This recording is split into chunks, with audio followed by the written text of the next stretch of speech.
I have bad news for basically everyone involved in the making of this podcast or the listening of this podcast. It turns out that when we spend like our time, like a solid hour and a half talking about Marvel Snap, viewership is higher. Now, there is one exception to this. That was the Gerry Sode, which was 4 hours of the opposite of that. We're proud of you. But okay. Hey, traditionally let's do that. speaking, Let's do that again. Gerry just wants to talk about Final Fantasy Tactics, which we will do. And Tactics Ogre. Which we will do, but we do have contractually obligated Marvel Snap to talk about first. The contractually obligated Marvel Snap podcast that we're just going to torture Gerry with about today. No, I actually do have some things I actually really do want to talk about in Marvel Snap. The first one is, I'm sorry, but like I have been trying to get the right words on how to describe this for a while. But there's been a sort of fundamental shift in how Marvel Snap operates, the axis on which tech cards operate. And this has been an ongoing shift that has a bunch of different causes that I'm going to try to all draw together into like one blanket statement and then dive from that statement into like a bit of a more granular analysis. But combo decks are better now than they have ever been. This is because the counterplay to them is no longer able to happen on final turns of the game. Combo decks used to be pretty dumb.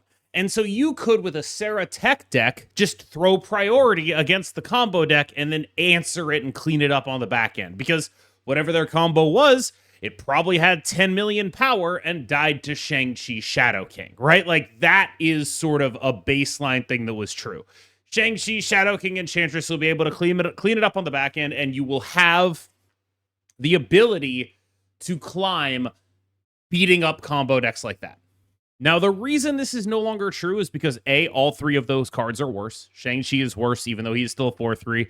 Enchantress a 5-8. Shadow King a 3-4. But also, they have been making cards that almost explicitly exist outside of the context of that stuff, that require on-board setup to engage with. And those are cards like Invisible Woman First Steps and Jocasta. When combo decks are built around that kind of stuff, they happen after your tech cards go off no matter what.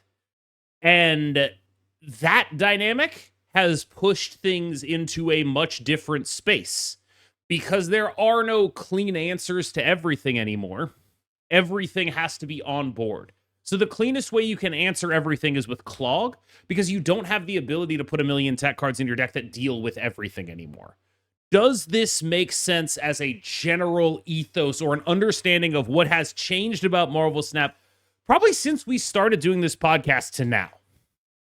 Yeah, that does all make sense to me. I feel like this is an understanding where, for me, like as a Magic player and like when I would test for formats, like that is what the sort of stuff that I would figure out. It's like, oh, okay, I understand like why this is now a truth.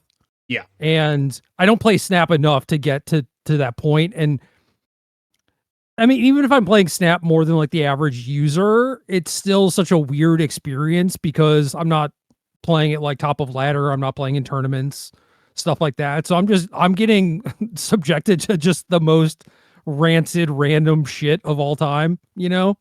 Yeah. And obviously, you know, plenty. Yeah. I wouldn't know what it's like to be poor. You know, I'm KM.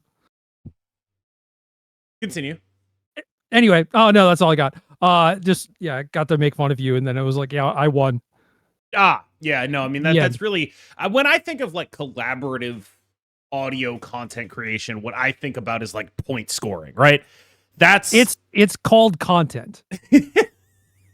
I wasn't even gonna make that into like it started out as a joke, and then I was like, no, that is actually what I care about. I have a whole other podcast that is themed on that. Like it actually is. It actually is. That actually is how I approach this stuff. I do think that like this is just a baseline, generally correct thing for like if you'd been playing Marvel Snap this whole time, you might not have noticed it until someone points it out. But the ground has been shifting under your feet in very real ways, and I don't know exactly how to feel about a Marvel Snap that is like that, but I think you can, like, to me, when I first started getting really apparent was the First Steps season. Because the First Steps season, yes, it had Mr. Fantastic First Steps, but that was sort of the last stand of tech decks, right? When Mr. Fantastic First Steps was in there juicing those tech decks up and making all of their final turn plays even stronger, that was kind of the last stand. And what actually came out of that season, the cards that stuck around, at least until they got dealt with, or one of them got dealt with, Invisible Woman First Steps dodged all reactive tech full stop. It just, like, if you want to deal with me ex post facto, you cannot do that. Thing First Steps dodged almost all tech cards full stop. Like, what are you going to do about it? What do you do about Thing First Steps? If you are playing a Sarah Tech deck, you have nothing possible that deals with that, and you just lose one lane to that and the other one to Juggernaut. And that's, like, when the shift, I feel like, really, really happened. Mr. Fantastic gets nerfed, and they're gone. Like, they are just gone. Without that holding them up, they might have been gone earlier. Well, yeah, then there was the imbalance patch, and that kind of led to, like, Shang and Shadow King getting changed too, and then it was just like, all right, we have nothing left, right? So the question I have is, which world is better, I guess? Like, is this a world that you actually want to live in? Do you think it is, good? One could argue that it's maybe a little bit more diverse in terms of types of decks that are viable, but assuming that is not the case, do you just want them to introduce, like, new solutions, or perhaps nerf some of the combo elements? I'm not sure. I think it's the world they'd rather live in. Like, they've talked for a while, and I feel like I don't know how many people are aware of this, but according to the Team Answers section, they've sort of had a shift in, like, who runs the OTAs in, like, the last year or so, right? And I sort of wonder if this is a consequence of that, because when I think about Glenn used to talk a lot about, like, what we really want is for the game to be about two ships passing in the night more than it is about, getting policed by Shang-Chi, but that wasn't really delivered on until now. And I think they've finally gotten the game to that point. I can't say I mind it, but it changes a couple of, like, baseline assumptions, right? And I think those are probably also worth talking about. Like, cards that we've had 2 years of evaluating Marvel Snap cards as good in a context that I'm not sure will ever exist again. We've talked about, like, all these Tarmogoyfs are really strong because those Tarmogoyfs are paired with really great removal cards that don't exist anymore. So how good are the Tarmogoyfs actually, right? When you look at how many people know what a Tarmogoyf is? That's a good question. I don't have a better analogy for it. Just like, what the guy that costs 2 and is really big. How good is, like, a 2/7 or a 2/9 in Marvel Snap anymore? And we look at Mr. Fantastic, and it's like the answer is not very good. And I think a lot of the reason for that is that you can't pair your 2/9s with the positional advantage of not being able to be tech carded against while tech carding your opponents. Yeah, I think it would just be referred to, like, as a rate card. Yeah. I think Tarmogoyf had more value in terms of, like, it was the best removal spell effectively, because none of the creatures really did anything. They were just power toughness, but rate is removal in Marvel Snap, though. Like, in the same way, I think that dynamic applies. No, that's fair. If I play a 2/9 just vanilla and you played, like, a 2/6 vanilla, okay. Yeah. That's removal. Like, I have made a favorable exchange against you. Like, if anything, it's like card advantage or whatever. Sure. But yeah, like, I think, like, for example, part of why Werewolf by Night is so good is not just like Werewolf by Night's really big, but Werewolf by Night is really big and exactly where you need him to be to extract optimal value out of the fact that he's really big. Unless you blow it. Yes, which, just don't do that. I don't know what to tell you. But yeah, this is, I think we've noticed, like, I think you look at the zombie season and you can sort of see, to me, it looks like they tested these cards in a world that doesn't exist anymore. Well, that would make sense. It'd be weird if they were testing via a time machine. Sure. But I mean, like, this sort of shifting of the sands feels like something that maybe wasn't accounted for. When you look at like they were low by a couple of points on all of these. How do you end up low by a couple of points on all of these? You're playing them as your stat rate card in tech decks, and those tech decks don't exist by the time the cards comes out, right? Like that's how you do it, right? You're playing them in your Mr. Fantastic Juggernaut,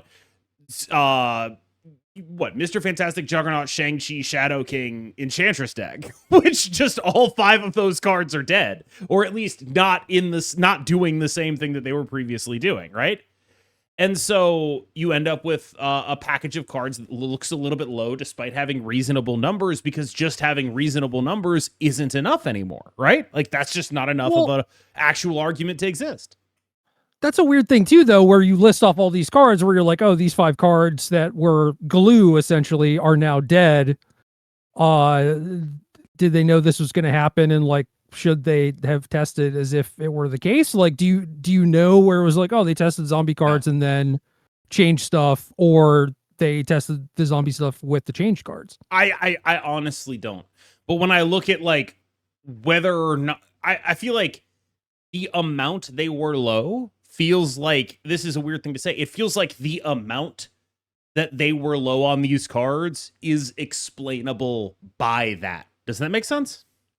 No, it does. It does. Like, it takes a lot more points to compete now because removal is worse, which means there are a lot more synergy decks that don't have to run around in fear of removal. Previously, a lot of what you wanted to be doing was in the sort of silky smooth deck building vein of get to X9 for the cheapest you possibly can, and then play your tech cards so that you don't get tech carded and they do, right? That feels like the world that the zombies were calibrated for. The horde cards, I should say. Yeah, that makes sense. I think that is all fine and good and reasonable. But kind of pointless to just speculate on the whys and just what do we do with reality now? I have no idea. But it does mean that me personally, I have to really change how I evaluate this stuff, which is sort of what I was getting at, right?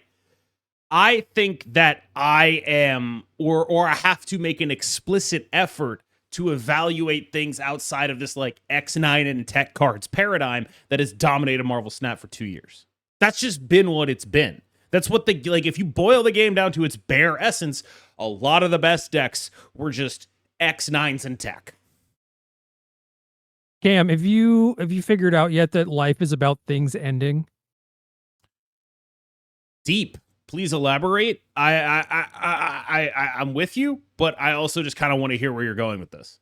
You know the phrase like, what is it about good things? Like good things never last or whatever, or something. All something along good things those lines. come to an end. Yeah, that thing. Mm-hmm. I was basically there. I give myself like a B plus. Anyway, yeah, that I'm very generous. Very generous. Sure. Yeah, I mean the paradigm shifts, and that is just a constant in life, and you must continually adapt to your new reality. Like that is just what it is. You can, go through the stages of grief if it is something that was important to you, and I feel like your Tarmogoyf heritage, your X9s plus tech cards, like that is the thing that was perhaps part of your identity.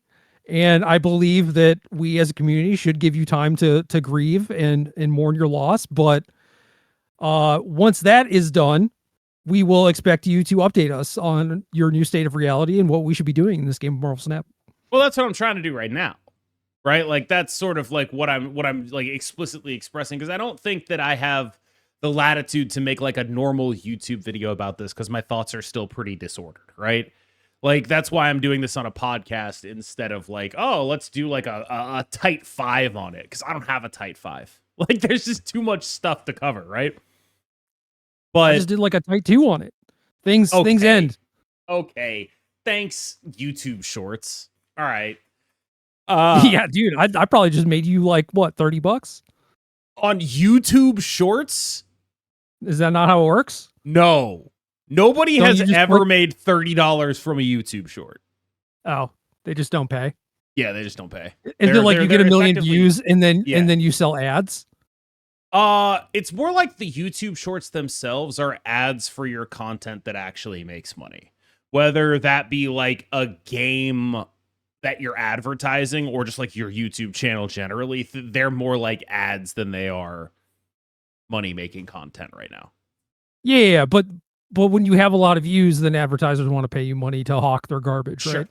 Yeah, like I there's a YouTube channel that I watch that has like I watch their shorts, and all of their shorts have like an embedded like affiliate purchase link, and I bet that goes gangbusters, right? Like, Oh yeah, love that. Yeah. That speaking of which, I got a sponsored game that I played recently, and do you know what they have? They have creator codes. This is a game that is by any means a lot smaller than Marvel Snap. They have creator codes. I've played a few games recently that have creator codes. What was your game? It was 40K Warp Forge. And they have creator codes, and it's like, wait, why don't we have creator codes? Why don't I get free stuff, bro? Come on. My support for anything is predicated on the amount of free stuff it gives me personally. And I feel like, you know. I mean, they basically do have creator codes where the web shop, check out the brand new Marvel Snap web shop. At this point, I keep getting that red thing in my notifications that I have to turn off. Even though it's pretty old at this point, they have codes. They could just make a KMBest 69420 code or whatever. I would try to be down with. I would try to be hip, and it would be a 6-7 code. Okay. Yeah, we've got to move on to better numbers. And has anyone else noticed that in the last like 2 weeks, 6-7 hit popular consciousness? Like, it's been around for a while, but like in the last 2 weeks, it's gone from been like, around since the year I was born. Haha. That's my birth year. Yeah. I feel like it's gotten to like a level of popular consciousness that gives it like 2 weeks before people turn on it in a real way. Like 2 weeks before even the kids are turning on it, right?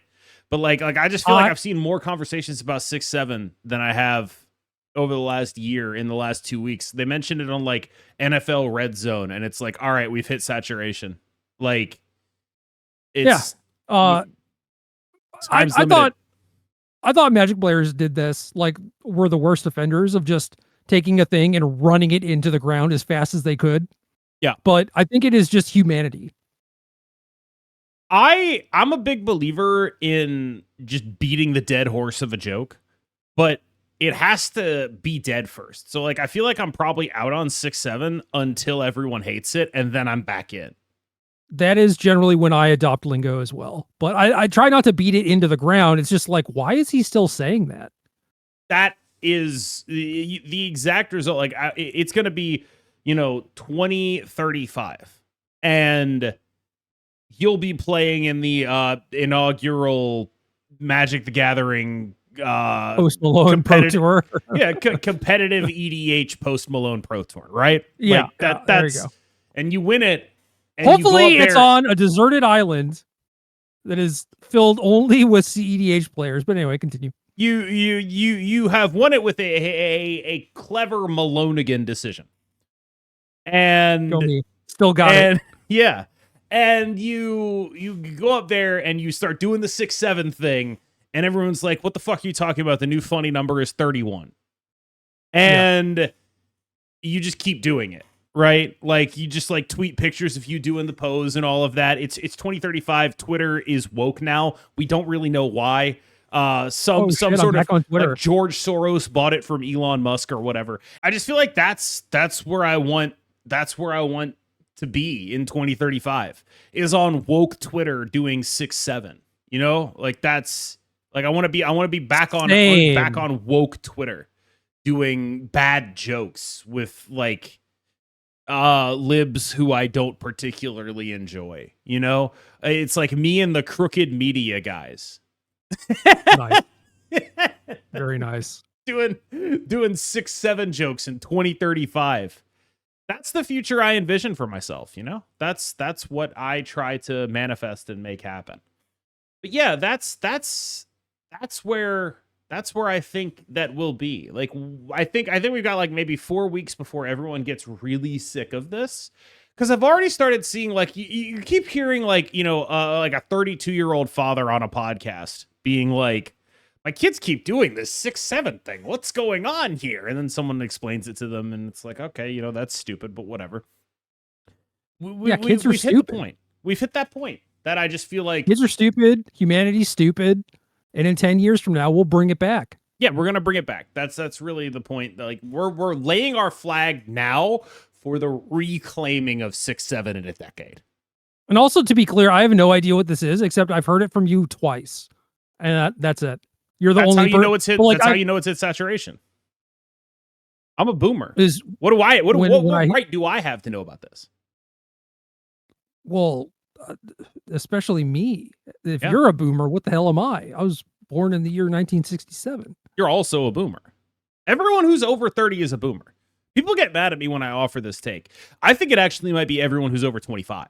Like it's a hard world. Once you're out of touch with the youth, you are out of touch with the youth. You just have to accept it. I accepted it when I turned 30. It's just like, I don't want to know any of this. I don't want to know who Kai Cenat is. I don't want to know. I don't want to know that I Show Speed found the guy from the My Mom Is Kind of Homeless clip and brought him on stream 5 years later. I don't want to know that. I know it anyway. But I don't want to know any of this. It is blasted into my brain by algorithms that think I want to know this because I scroll past it on Twitter. That's how I know all of this absolute garbage. I've been offline for I should honestly make this into a Gerry holiday. I don't know how long I've basically been offline for, but I don't know, like, I know the streamers that you've just mentioned, but I don't know of the things that you were talking about.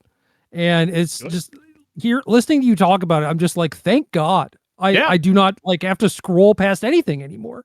Well, the thing is, like, boomer streamers are even worse, right? Because like you ask who are like the boomer streamers, like Destiny or whatever. Oh God. Yeah. Like, Jesus. Dude, I don't. Yeah. I'm not saying like, oh, boomers do it better. That ain't true. Especially in regards to Destiny. But yeah, I don't know, man. It's just take a break, log off, or if you go online to post a thing, just post it and get out of there. You could do literally anything else, like play Tactics Ogre. We've been talking about Snap. How? Not for the last 4 minutes, but we did for like 10 minutes at the start. Can we talk about Tactics Ogre yet, please, dear God? No, I'm not. I played the game for 5 minutes and then I just totally forgot.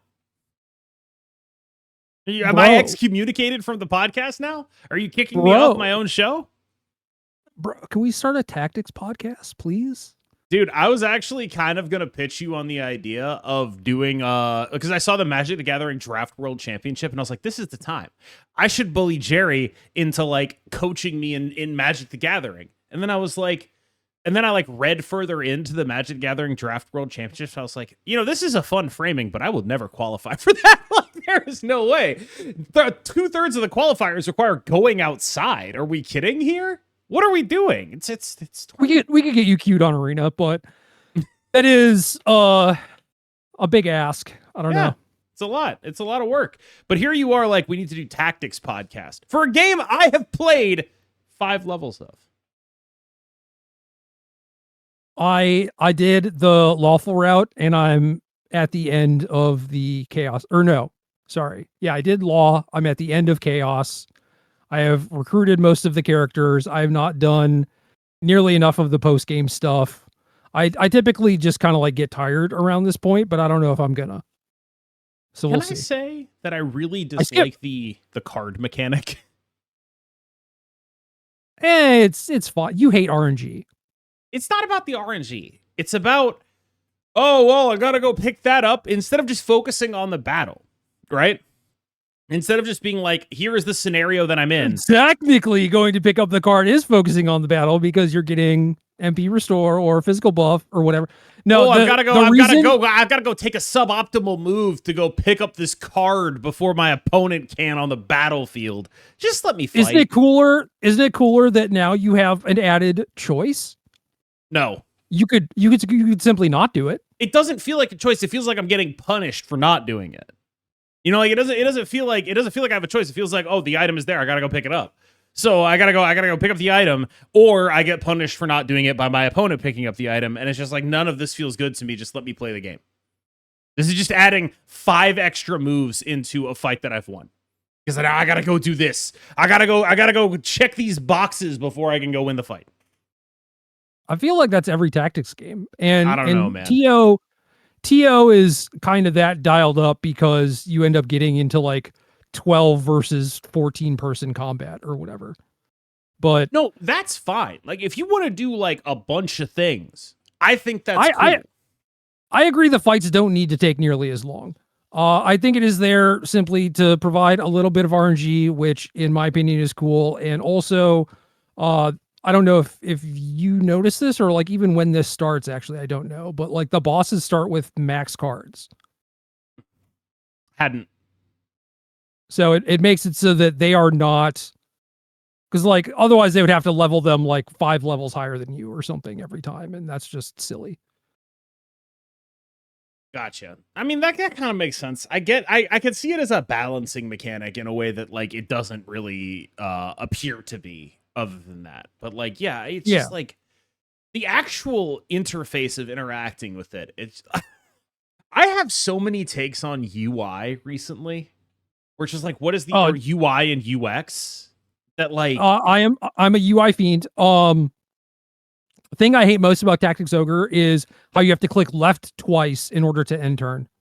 You have to click left over the cancel move and then left again to end the turn. And sometimes I cancel the move and have to redo all my shit. That is absolutely true. Yes. Like there is not a clean way. Triangle like strategy is like push start and it just ends your guy's turn. That would be great. I would totally misclick that, but yes. Like but yeah, like start button, it's way up there. If you're playing on the Switch. I play on a Steam Deck.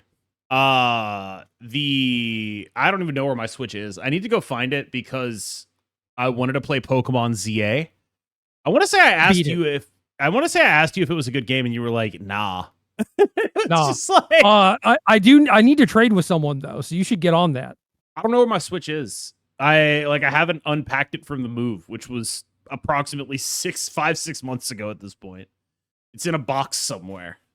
Back in the day, like this is me formerly being a rich person and now being mostly a broke person, where my first thought was like, I could just buy him a Switch and mail it to him right now. That's ridiculous. Then I was like, I'm broke as shit. I should not do that. I feel the same way about my finances. You know, I deferred my taxes and just paid the largest amount of taxes I've ever paid in my life, because that's what happens when you're an independent contractor. And I will say though, you know, could be a lot worse. I could have not been able to pay those taxes. I was able to pay those taxes. It's nice, you know? Yeah. Could also have a job that requires you to leave your house. Yeah. There are a lot of things that are a worse fate than what I have right now. Even if at this point, I think it's very clear my girlfriend makes more money than me. But even just being like a dual income household just does enough. You know what I mean? Like, yeah, it's kind of cracked. It's kind of a cheat code for sure. I could buy a new Switch. I won't though if I can't find one. That's really where I'm at. Where it's like, is that a good use of my money? No. So I'm not gonna do it. I gotta you know, like save up for the next tax payment, all that kind of stuff. Just generally put stuff away in retirement if I can try to get that to happen, which who knows. So here's the thing about Switch 2. And I'm a person who got a day one Switch 2. It was not easy. I had to call in a few favors. And I was not necessarily excited for new games because they didn't have any new games. They had Mario Kart. And that was basically it. And what I really wanted to do, which I have done now, was go back and play old games on better hardware. Okay. And that has been nice, but I also could have just done that on my Switch 1. And after like the first week where my Switch 2 sat for multiple months in a row without me touching it, that kind of proves that. And also they did it in a way which I think is great, but also kind of discourages you from buying a Switch 2 is that like later, like for example, if you buy the Pokemon Z to A Switch 1 version, you can upgrade it for like $10. I only have a Switch 1, so that wasn't even going to be a question to me. No. I'm saying you don't need to buy a Switch 2 to buy the new game because you get the Switch 1 version later when you get a Switch 2. If you want to upgrade it, you can. Bold assumption that I will get a Switch 2. I feel I'm saying eventually. It could be 5 years from now. Yeah. My console decisions for my entire life have been dedicated on where can I play Monster Hunter on a handheld. That's not even a joke. I got a PSP. And then the series moved to 3DS, and I got a 3DS. And then it was on Switch, and I got a Switch. And to me, it's always been a portable series, so I've always been a portable gamer. But it has been like sort of the defining series of whatever console I get. Like, it is because of that. I got a PS3 to play Ad Hoc Party. In other words, to make Monster Hunter Freedom 2 or Monster Hunter Unite, Freedom Unite, into a multiplayer game that that could actually play online instead of over just people within 30 feet of you. It's entirely defined by that. And now Monster Hunter has become such a different franchise, you know? The last one of them I feel like was the kind of Monster Hunter that I loved was For You, which was 2018. It's been 7 years since I've been like, I really feel compelled to engage with console gaming or handheld gaming or buying a system for a game that isn't just my computer anymore. It's been a long time. And Nintendo exclusives are kind of the only way they can even try to make me do that anymore. And I'm not sure the incentive is enough anymore. I just don't know that it is. No, they would need a pretty sizable library, I think, to convert you. Yeah. And like ZA seems cool, but I don't even know if it's worth the effort of looking for my Switch, let alone the alternative. I don't know what your boxes situation is. Like a lot of boxes. I still have like 8 boxes that are packed, but that's mostly like a space issue for this place that I'm in. And it is now even more of an issue because the closet that they were in has flooded. And so I had to move the boxes out of there. And now they are just strewn about my place when I already had no space for them. But did you get the I know what is yeah, it's an ongoing process. It's cool.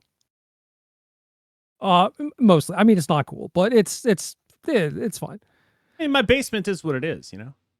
Yeah, of all the things like contributing to my depression and like death of the planet or whatever, this is pretty far at the bottom, you know? Anyway, I know what's in those boxes.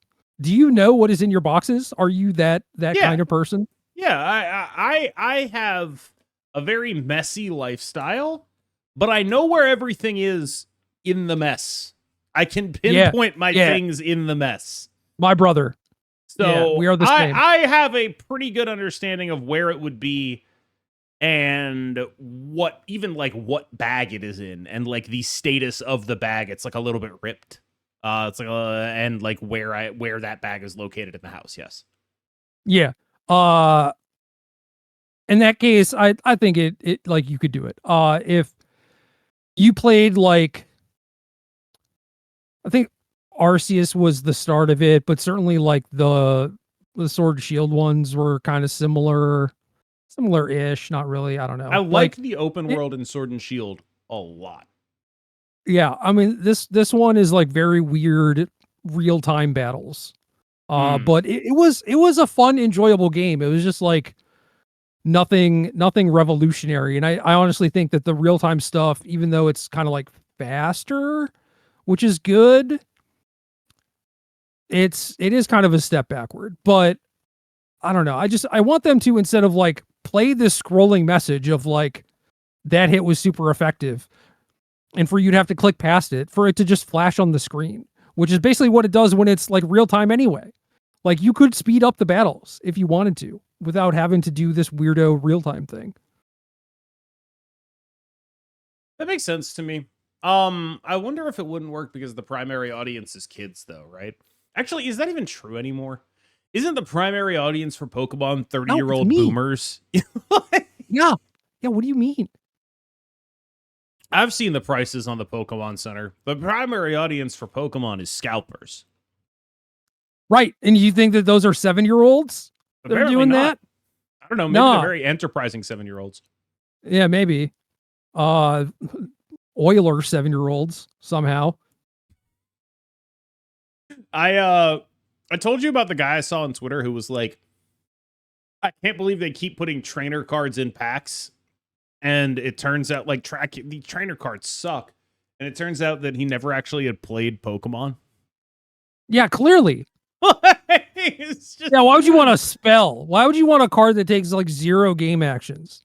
Oh my god. It's so true though, right? Like all I want is monsters. Dog, you only have 6 bench slots. Or like, 5 plus your 1. Who cares? You know? That's me, baby. You want a That's handful of monsters? Trying to literally catch them all in a game? Nah. I just love that ethos. I think the funnier bit about it though was like a girl commented on it. And I don't know if anyone saw this because like the top comment went viral. This was like a couple months ago. But like below that, a girl comments on it and is like, oh my god, I can't believe he doesn't even play this game. And he shoots his shot. He's like, hi, wanna teach me? Banger. Yeah, that is a banger. That is a banger. It's like I want to make head ass tweets that I know a woman is gonna read and offer and to dunk help. on. Yeah. Just be like, hey, I'm a bad boy, but you can fix me. In the context of Pokemon. Yeah. Just the fish hook is just dangling, I think that's a move. I hadn't really thought about the upsides of getting absolutely ruthlessly ratioed on Twitter is that, 35% of the people ratioing you are women that you now have the attention of. This is high level thinking that hadn't really appreciated me before. I mean, there are so many people that seemingly have like their picture and real name on their profile that are just like rage baiting or whatever for their ad revenue. And it's just like, I don't know, you are selling yourself for so very little, my friend, but if it contributed to me finding like the love of my life or something, maybe perhaps it is all worth it. The love of your life is on social media and you just have to post even stupider things to get her attention. And they are willing to dunk on you and they are willing to offer their assistance. And surely after your first impression leaves a very bad impression, they will take you up on your offer. Yeah, they will, definitely. I will note that she did not respond to that tweet. So, took it to DMs. That's my headcanon. That's what must have happened. That's my headcanon. They're engaged. But yeah, I saw that happening and I was like, there's just a level of incredibly awesome shamelessness there. I'm pretty shameless in the sense that like I'm very honest about who I am. I'm not shameless in that way, in the way that it would be useful to be, I think. Like I'm not shameless enough in the way that I think it would be useful to me in my professional life. I'm shameless in the sense that like I'll ask for stuff. I'm very honest. I don't feel embarrassed about that. But I'm not shameless in the sense of like I would go out of my way to hit on someone while they're dunking on me. That's a different kind of thing entirely. Yeah. And I don't know if it's admirable or not, but it's something. It is certainly not admirable if you are starting the tweet with like, this is my opportunity, but if you find yourself in this situation, like say I posted a thing that was very head ass and I did not want to take it down because that is like a sign of just kind of like giving up or like resigning defeat, right? Mm-hmm. So I keep it up and then I find myself in a situation where I can shoot my shot. I'm probably going to do it if we're being honest. That's crazy. I'm kind of impressed by that. I don't have that in me. I don't have that ability. No. I think if you're starting from the place of like, I am going to rage bait today, just delete your account. Sure. But like I am really impressed with that maneuver. It's not a maneuver I've seen before, and it's the idea of doing it is like I'm impressed. it's an impressive maneuver, conceptually impressive maneuver, trying to solve the Kobayashi Maru. You know, the unsolvable problem of how is it ever profitable to be on the internet if everyone just dunks on you all the time?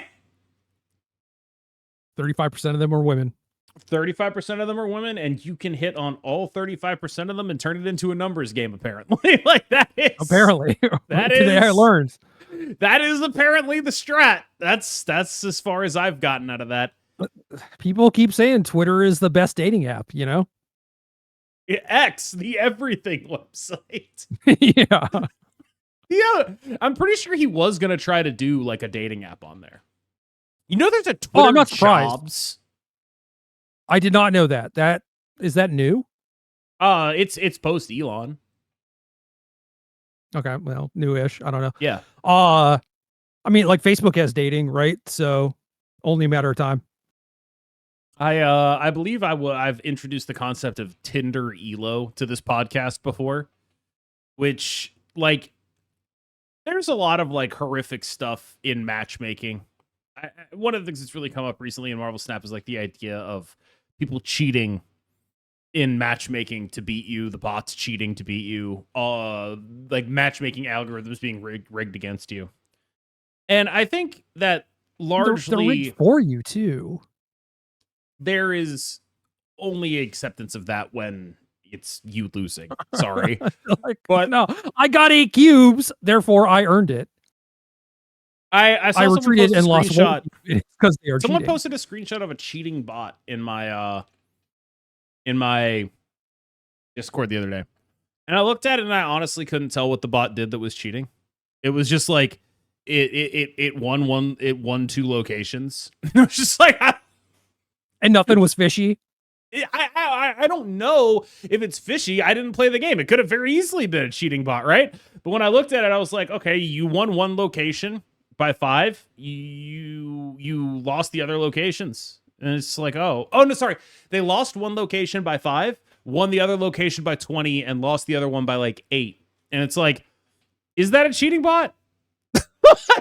It could be, but wouldn't a human also do that? I don't know. Like, it seems like a very, and I think the thing with Marvel Snap is because they had the cheating bots in there for so long, there's just no way to trust any outcome against a bot anymore. If you know enough, you know not to trust it.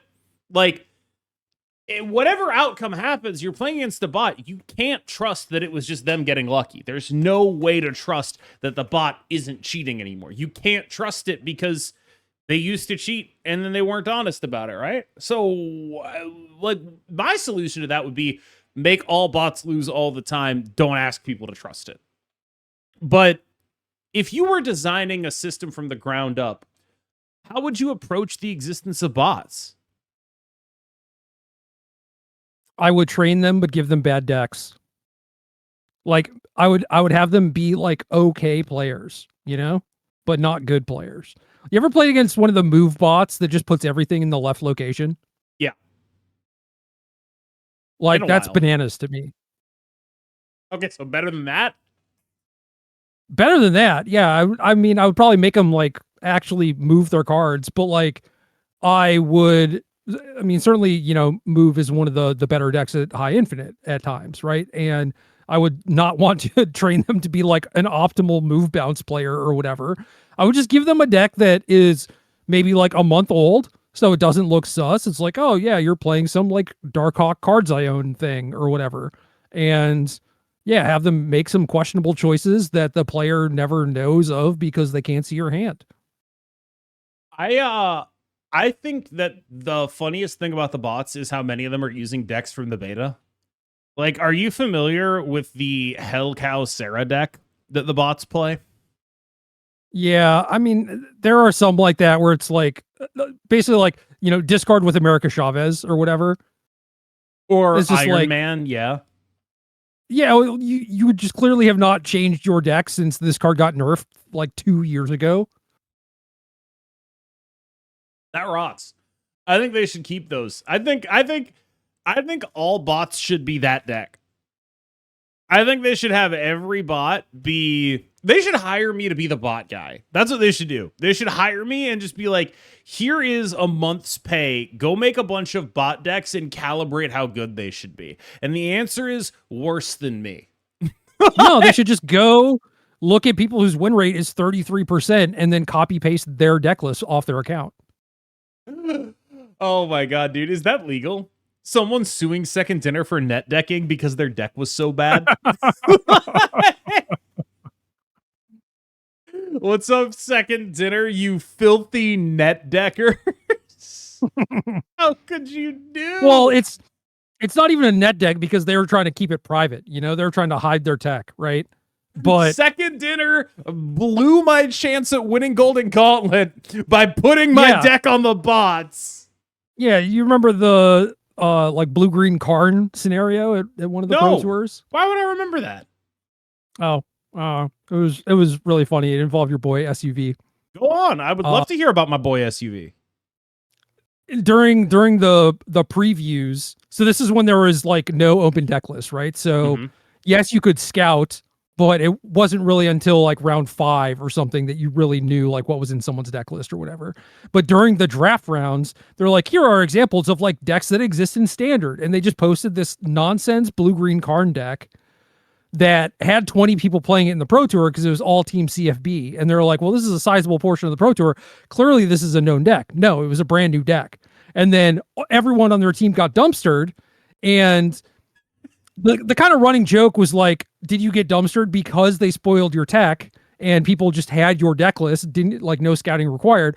Or was it because your deck was so bad? And the real answer was it was because their deck was so bad. Oh, that rocks. That's awesome. Because not only do you get to like get the credit of bringing a bad deck to a Pro Tour, you get to blame something other than your bad deck. Yeah. So they're like suing Rich Hagon. Yeah. They're suing Rich Hagon for, I don't know, equity at Pro Tours. No, it's like, I guess there's probably some privacy stuff there with them like going on your account and seeing your, like, I don't know if they can do that. Is that spying? Is that a breach of privacy? No. I think you can do that with the Golden Gauntlet, right? Like, I think the organizers of Golden Gauntlet can see all your decks as you submit them. That's how tournament organizing works. Like, I would imagine that has to happen in order for them to be able to verify that you're playing the same deck the next day. Which is actually I don't know how one of that the major tournament reasons. works. So. Which is actually one of the major reasons, as far as I'm aware, why Golden Gauntlet does open deck lists. Like, people talk about, like, oh, you should do tournaments with closed deck lists. And it's like, do you have any idea how much of a pain in the ass it would be to prove someone was cheating and switching cards in their deck if you did closed deck lists over the internet? It'd be impossible to prove. I mean, I've talked about one of the examples of this happening in Magic where person like pre-boarded against my friend. Person didn't know that they were pre-boarded against until after the tournament when person made top 8 and their deck list got published. You know, like that is the type of danger you run into where it's like, oh, we can only punish you after the fact, which does really mess up the integrity of the tournament. And like, it would have been completely different, possibly, especially if that person did well. You know, like, are you going to retroactively give all the people that they played and lost against something or whatever? I don't know. It's weird. Yeah, there's just a bunch of weird things that can happen when tournament integrity gets messed with. And open deck lists is just the easiest way to solve for a lot of tournament integrity issues. That, on the whole, you might argue, oh, it, you know, promotes people playing the known best deck, but I just don't really think that in Marvel Snap that's a true enough situation or people have enough time between OTAs to find the known best deck. By the way, did you know there's an OTA 2 days before Golden Gauntlet? Meaning that like it's like a day, and it's, I want to say it's like 30 hours before deck lists are due. Yeah, that's brutal. That's hilarious. What would you do if you were in that situation and you were like, what the hell am I supposed to do? Hopefully it's a light touch from Second Dinner. I would try to maybe hopefully be able to place faith in them that they would not just completely destroy everyone, but certainly they could. I don't know. I got distracted during you saying that by my own hair here. Have you seen this? I was gonna say don't bring up the swastika cactus. I was not gonna bring that up, but Ignore now him. that you've Ignore mentioned him. it, He's not there. now that you've mentioned it, someone did DM me. How long are you going to let Gerry get away with the swastika cactus? Like I have control over your abhorrent political beliefs. Plus 1 week. It's a Buddhist symbol, my friend. It promotes peace and harmony. But I got distracted by this because what's going on? I've got like I'm only going bald in one. I'm not going bald. I'm only going gray in one spot, and it's like Rogue's hair. Have you noticed this? I see like a hair like this. No, it's like these hairs are going gray, but nowhere else in my hairline is. It's just here. There's just like gray hairs here. Will I age into Rogue's haircut from X-Men? Is really, so I want that to be yes. That'd be dope as hell. That'd be dope. Because there are like gray hairs here somewhere, but like they're mostly here. And I feel like if that is what happened, I would be so okay with it. I just have the grays on the side. I wouldn't know. Literally. Yeah, I need to shave them away. It makes me feel good when I'm just like, yeah, I'm murdering all you little bastards. I think I'd look cool. I think if I go silver, I would look cool. I'll be one of those old guys with an undercut and a beard, and I'll be like 50 and ripped, and I think I would look cool. I think I could pull that off. But yeah, like it's like RFK. Yeah, it's exactly like RFK. Like that's the healthiest man in America. That's who I want to be. Yeah. Yeah. Like this is what's so fucked up about me is like I have gray hairs. What business do I have knowing about 6'7"? Like none. Yeah, none. You're right. Absolutely none. This is why when you're 30, you're a boomer. Like you're just fucking done. You're fucking done. I'm cooked. I feel like people were not supposed to have gray hairs at 30 also, but that could just be me misremembering. Like, I don't know. I had a friend in college who was gray at 21. Yeah, but they're like the exception always, right? I don't know. It's kind of like everyone knows like one person, like Ben Lundquist has grays and is like pretty young or whatever, but or had grays when he was young. Obviously has grays still now when he is much older, but I don't know. To me, it was like, oh, the only people I saw when I was a kid that had gray hairs were like ancient people, like 60-year-olds. No, like 34-year-olds. And yeah, maybe that is it, is that no, the ancient people were actually just in their early 30s. I don't know when you're supposed to go gray. I have no idea. But I'll take this over going bald any day of the week, I think. I would do both. I think I could pull off being bald too. But I think that one would require a lot more like gym dedication from me than I'd necessarily be willing to give. You know? Like I think it's unfortunate that the only real way you can pull off being bald is getting ripped. Like that is a sad truth about genetics, is that you can really only pull it off. You can only pull off bald if you like have a pretty low body fat percentage. It's tough. Or if you're just enormous and have a really high body fat percentage, but you're also just like swole as shit. Yeah, that definitely works. I think not ripped, low body fat works though. I think it can, but yeah, not everyone. Unlikely. You also like you need something to give your face definition, is my understanding of it, right? So you need like a beard that defines what you're doing there. You need something. You could do a lot, but you need like low body fat so your face has definition, or a pretty pronounced beard so your face has definition. Either way, it does suck that like you're just sort of priced into that and you can't just like exist the way you want to exist when you're balding. It's there, but for the grace of God, I go. My hairline's getting taller. I've got a big forehead. That's life. I'll have to live with that when it happens. But Mid 30s for Caucasians, apparently. see, I hair. guess I am a little early because I feel like I've been going gray since the pandemic, which I'm sure is totally unrelated. Yeah, see, that's kind of what I was wondering. Is it like Totally I feel unrelated stressed thing. out all the time and I don't do shit, I don't ever actually feel stressed out. Does that make sense? I feel very relaxed all the time, except when I have to go do work, which is playing video games. I don't really feel stressed out, right? Like it's just not a thing that I feel a lot of. I do take an astonishing amount of caffeine and weigh quite a lot. So hypertension might be on the menu anyway, but it's not because of emotional factors. I think I have a very comfortable life in as much as anyone can. But I think my life is pretty dope. So I don't really feel super stressed because when I was growing up, all I really wanted was the ability to live and, have leisure time effectively.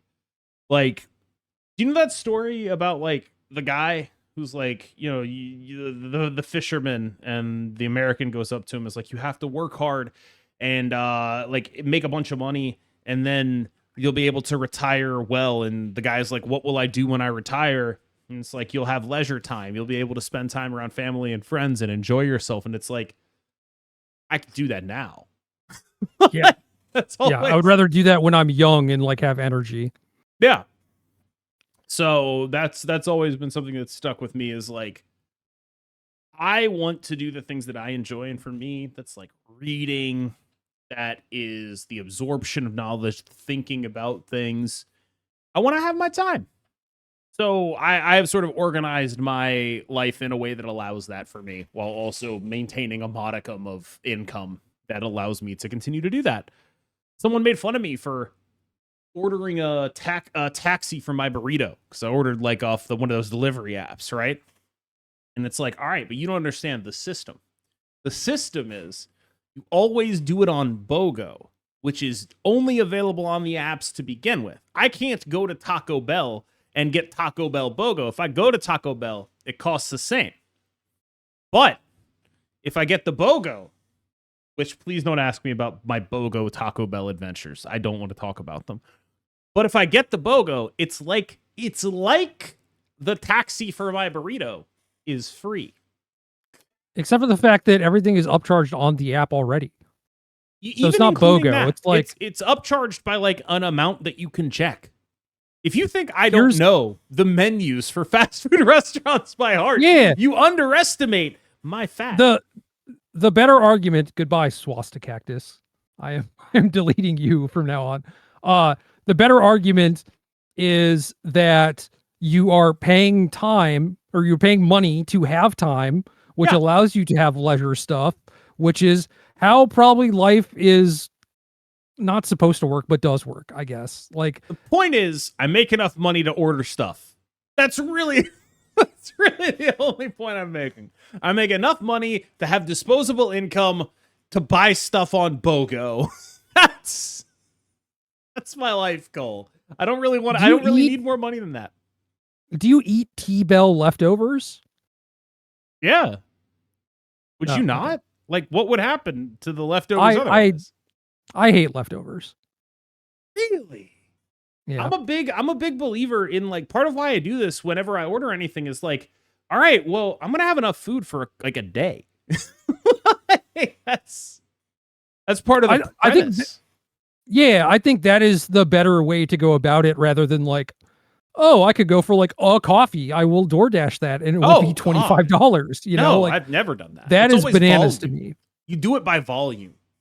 Yeah, it's like going to Costco. Yes. Except way more expensive and shittier. Yes.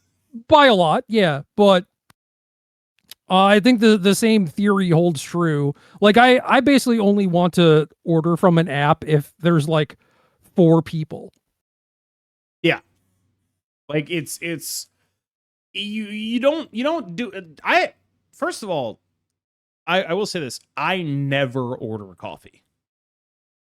Yeah, it's Drinks heinous. of any kind. I've never done it. I don't buy coffee. I don't do that. I take caffeine pills from a CVS like a real man would. Yeah, how'd you get those grades again? The world may never know. Yeah. I woke up today, I took 200 milligrams of caffeine. Whenever I put it in my mouth, it starts dissolving immediately. There's like caffeine powder on my hands when I take this out of there. It is not a well-made pill. I take one of those every day. That's my morning coffee. Dude, I'm more like, my habits are not healthy at all. But I think in this moment, I'm more worried for you than I am for me.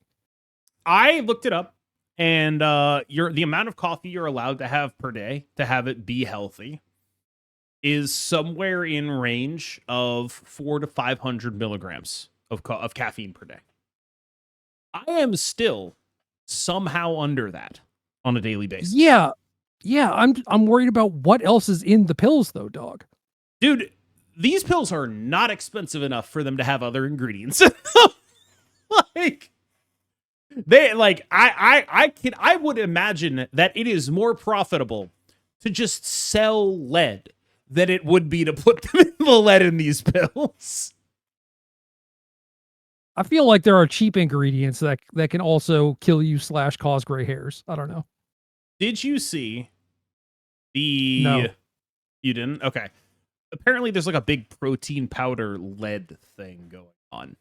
No, I did not know. Like a lot of protein powders have just like unconscionable amounts of lead in them for, again, not really discernible reasons. I've never been a huge protein powder guy. Of the like supplements you take when you are a gym bro, creatine and pre-workout always appealed more to me, because protein was the kind of thing where it's like, all right, I mean, that's great, but I don't have to supplement this if I eat a shitload anyway, and I'm fat as fuck, so I'm hitting my protein macros no matter what. Like, that's just how it works. Do you know how much protein is in a McDouble? Buddy, I do. That's... And I got him BOGO. I'll get my protein, dude. It won't be good protein. I've been dirty bulking for 10 years, but I'll get the protein. I don't need to supplement the protein. Is dirty bulking a real term? Yeah. I've not heard that. That is delightful. So like when bodybuilders, there's like a clean, like a bulk and cut cycle, because it's a lot easier to build muscle when you are eating at a caloric surplus. So the idea is you build muscle eating more, and then you lose the fat while maintaining the muscle via the use of things like creatine or just general workout habits or eating high protein diets at a caloric deficit to feed the muscles while not feeding the other parts of you as best you can. This is the typical, and to be clear, if you're actually doing bodybuilding, you're also doing steroids, which makes this whole thing a lot easier. just to be super clear about that. Like, noted. A lot easier to do all of this stuff if you're on steroids. But the basic premises still hold true. You eat less calories than you burn, you lose weight. Your goal is to maintain what you have in terms of muscle when you're cutting from the bulk. So a clean bulk would be, I'm going to gain 10 pounds eating like a lot of dense, calorically dense food, like a lot of like raw chicken and stuff like that.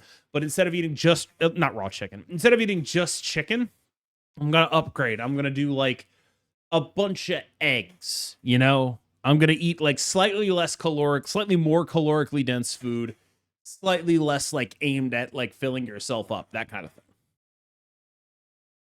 This allows you to build muscle a little bit better. Then you cut. A dirty bulk is when you're just like, I have never been able to gain weight in my entire life.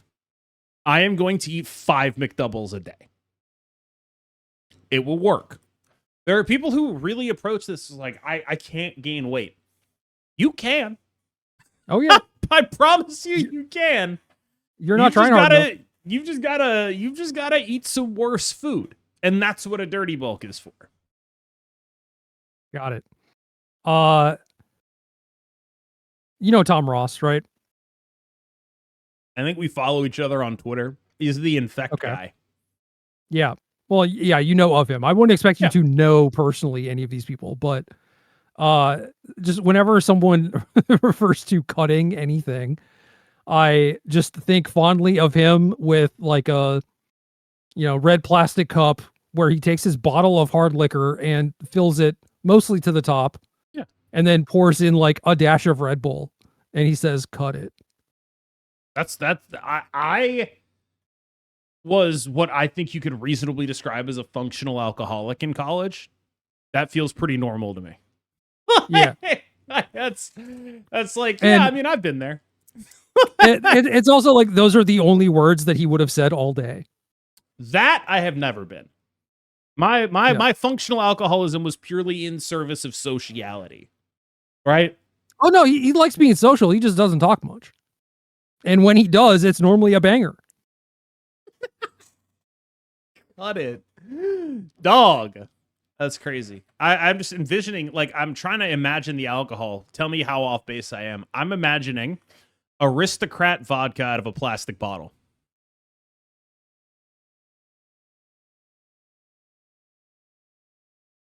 No, I honestly couldn't tell you what his drink was. I don't think he discriminated for the most part. That's my argument. That's where my head is at. I'm like, that's probably what it is, man. Like I love like vaguely girly drinks. That's like my favorite thing in the world. Yeah. I love drinking like amaretto. Nobody would ever want to do that. It's the sweetest, most ridiculous liqueur of all time. No real alcoholic would ever be caught dead drinking it. But if you ask me, like, what do I want a bottle of? If I'm just going to drink a bottle of something, which, to be clear, not really a thing I do anymore, but I would do that. Because that's like half the alcohol of an actual bottle of liquor. You know what I mean? Late 2000s, me hanging out with Patrick Chapin and not having done that a lot and also not having drank a lot. Somehow we just got into this habit of him like feeding me Smirnoff Ices. It's just like he always had them, and then he offered me one at one point, and I was like, "Nah, I'm good." And he insisted that I took it. Yeah, and got iced. Eventually I did. And then just from then on, like if my bottle was empty, he would immediately offer me another one. It would appear from thin air. Yeah, he was icing you. Are you familiar with the concept? I am. I do, from what I remember at least, they were delicious. It was not that I was like blackout all the time. It was just a very long time ago since I've had one. It's been over a decade. I just like, I love the idea of like you being, for lack of a better term, his ice bitch. Yeah, no, that's what I was. Like, just who? Hey, Patrick, who's that guy? Oh, he's the ice guy. He just like, yeah. See, back in the day, you'd have to trick people into seeing the ice and then make them drink the ice. With you, it was just like there wasn't even any like, there's no pretense. It was just like you actually was like this. He was like, "Drink this." I was like, "No, thank you." And he was like, "Nah, do it." And I was like, "Okay." And then I stopped turning them down because they were kind of tasty. Real lesson in peer pressure there is always give in to peer pressure. It will result in good things for you. Oh, to be clear, we were not peers. What's the word for what's going on there then? It's like he very easily could have like thanks bead me, you know? Okay, so real lesson in barn pressure. Yeah, Hall pressure. No, like I was not his barn, but like he was a famous guy and I was not, you know? Like I was just a dude. It's weird to think about that. Was he famous in like the early 2000s? This was like mid to late 2000s, but yeah, like as soon as he came back, I think like shortly after that, I, like met him and then started being closer and closer to him.